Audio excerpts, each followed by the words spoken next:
बिस्मिल्लाहिर्रहमानिर्रहीम। अस्सलाम वालेकुम। उर्दू मालूमात टीवी में एक नई वीडियो के साथ हाजिर हूँ। आज की वीडियो में मैं आपको बताऊंगा कि स्टीफन हॉकिंग जो एक माजूर साइंसदान है, उसने अपनी माजूरी के बावजूद साइंस की तहकीकात का अमल किस तरह जारी रखा। स्टीफन हॉकिंग इस वक्त आइंस्टाइन के बाद दुनिया का सबसे बड़ा साइंसदान है। उसे दुनिया का सबसे ज़हीन शख्स भी कहा जाता है। अल्लाह ताला ने कुरान हकीम में 1400 साल पहले फरमाया था, ये कायनात अभी नामुकम्मल है और दुनिया में रोज़ाना नए सैयारे जन्म ले रहे हैं। कुरान की इस थ्योरी को स्टीफन हॉकिंग ने साबित किया था। स्टीफन हॉकिंग ने किस तरह साबित किया कि उसके इल्म का जो दायरेकार था, उसके इल्म की जो एक हद थी, उसकी बिना पर उसने कुरान मजीद की निशारात को, इन स्पेस को अपने इल्म की हदूद में रहते हुए तस्लीम किया, साबित किया। उसके मतलब दुनिया में रोज़ाना नए सैयारे जन्म ले रहे हैं। कुरान की इस थ्योरी को स्टीफन हॉकिंग ने साबित किया था। उसने कायनात में एक ऐसा ब्लैक होल दरियाफ्त किया जिससे रोज़ाना नए सैयारे जन्म ले रहे हैं। उसने इस ब्लैक होल में ऐसी शुआएं भी दरियाफ्त की जो कायनात में बड़ी बड़ी तब्दीलियों का बायस बन रही हैं। ये शुआएं स्टीफन हॉकिंग की मुनासबत से हॉकिंग रेडिएशन कहलाती हैं। वो फिज़िक्स और रियाजी का एक्सपर्ट है और दुनिया के तमाम बड़े साइंसदान उसे अपना गुरु समझते हैं। लेकिन ये उसकी ज़िंदगी का महज एक पहलू है। उसका असल कमाल उसकी बीमारी है। वो MSc तक एक आम दरमियाने दर्जे का तालिब इल्म था। उसे खेलने कूदने का शौक़ था।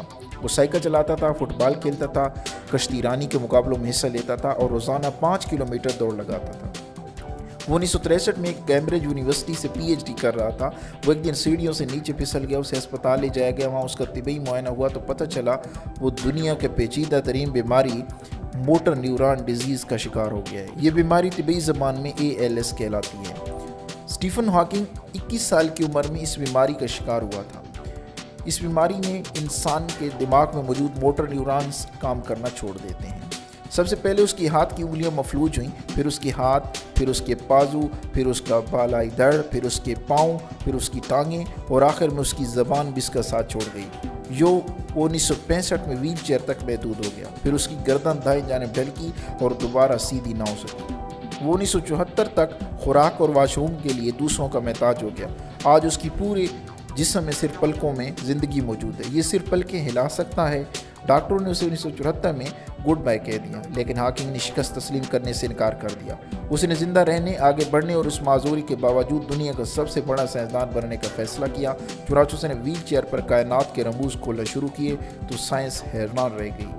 कैम्ब्रिज के कंप्यूटर साइंसदानों ने हॉकिंग के लिए टॉकिंग कंप्यूटर बनाया। ये कंप्यूटर उसकी व्हील चेयर पर लगा दिया गया। ये कंप्यूटर उसकी पलकों की ज़बान समझता है। स्टीफन अपनी सोच को पलकों पर शिफ्ट करता है। पलकें एक ख़ास जावी और रिदम में हिलती हैं। ये रिदम लफ्ज़ों की शक्ल इख्तियार करता है। ये लफ्ज़ कंप्यूटर की स्क्रीन पर टाइप होते हैं और बाद में स्पीकर के ज़रिए नशर होने लगते हैं। चुनांचे स्टीफन हॉकिंग दुनिया का वाहिद साइंसदान है जो अपनी पलकों से बोलता है और पूरी दुनिया उसकी आवाज़ सुनती है। स्टीफन हॉकिंग ने पलकों के ज़रिए अब तक बेशुमार किताबें लिखी।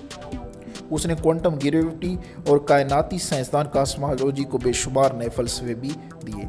उसकी किताब a brief history of time ने पूरी दुनिया में तहलका मचा दिया था। ये किताब 237 हफ्ते दुनिया की बेस्ट सेलर किताब रही और दुनिया भर में नावल और ड्रामे की तरह ख़रीदी और पढ़ी गई। स्टीफन हॉकिंग ने 1990 की दहाई में एक नया काम शुरू किया।